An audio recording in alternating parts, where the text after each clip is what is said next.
The story of Shiva and Parvati. After the death of her, Shiva and number 39's beloved wife, he retreated to hide in a cave, no longer interested in life or all things in the three worlds. Shiva immersed himself in meditation for thousands of years. During Shiva and number 39's meditation, the world and the gods were plagued by demons, or asuras, and it took great difficulty to expel them. One of the dangerous harassers is the demon Takara, who was blessed by Brahma to become invincible even before. The gods and even Vishnu had to go to Brahma to complain about Takara.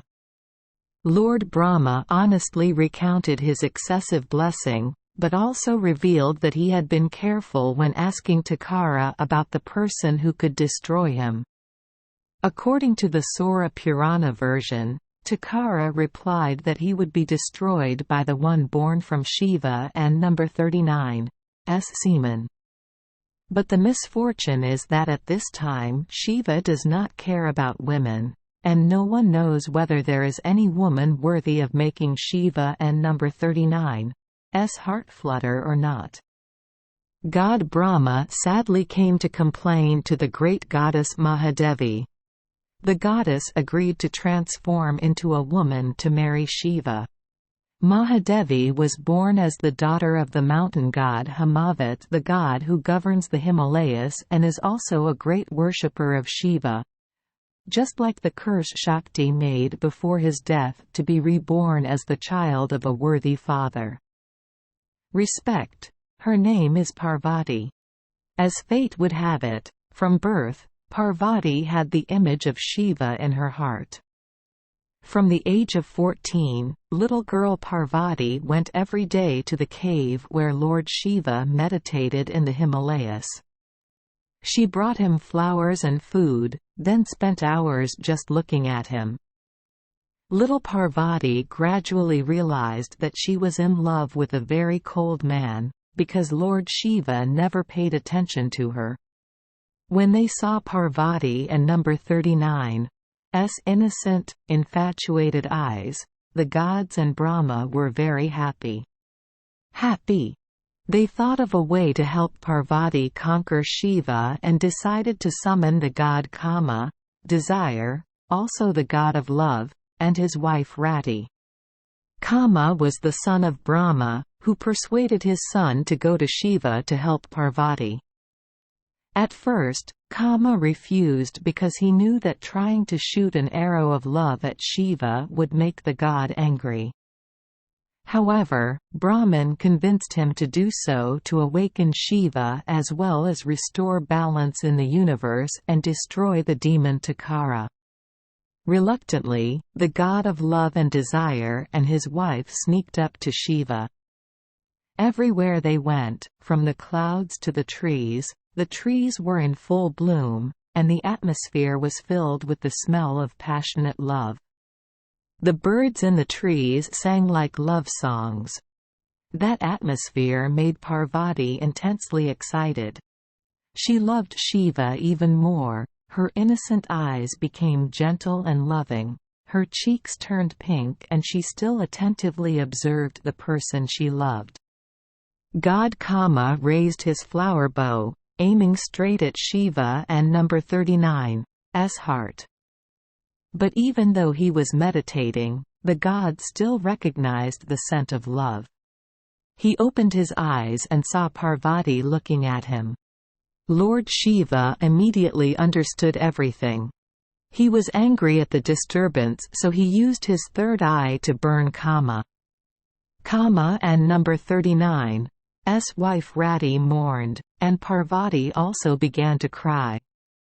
She begged Shiva to revive Kama because without Kama, all things would have no desire, all would be extinct. Lord Shiva reluctantly revived Kama because of this request. Even though the gods and number 39's efforts to cooperate were unsuccessful, Parvati still loved Shiva dearly. She loves desperately, she knows God will never touch her just because she is beautiful." Parvati quickly understood that if she wanted to conquer the heart of Shiva, she must learn to practice asceticism like him. So despite her family and number 39's objections, Parvati went into the deep forest to practice asceticism, determined to become the wife of Shiva. In the forest, her practice was so strict that her body radiated incredible heat when meditating. Lord Shiva felt that heat. He began to pay attention to the young woman and number 39's devotion and tireless efforts. Then he remembered her magnificent beauty. Everything reminds the god of the happy years with Shakti and understands that in addition to the joy that loneliness brings, there is still the happiness of a couple. However, Lord Shiva still wanted to test Parvati and number 39's love one last time. One day, Lord Shiva transformed into a boy of the Brahmin caste dressed in white clothes. The boy appeared next to the stream, near the place where Parvati meditated. She sat there, continuously chanting the name of Shiva. The brilliant scene around her made the god lose his breath. Parvati recognized the boy. She asked him what he wanted. At this time the boy said that the gods were moved by her efforts to practice asceticism and wanted to reward her. However, the gods wanted the boy to show Parvati that she was devoted to an unworthy god. The boy asked Parvati why she chose Shiva. "This is a god who has lost his dignity, a guy with messy hair who often wanders around with ghosts and hangs around near the cremation ground to get covered in ash. Shiva not only has no lineage or family, but is also not worthy of being matched with a beautiful young woman like Parvati.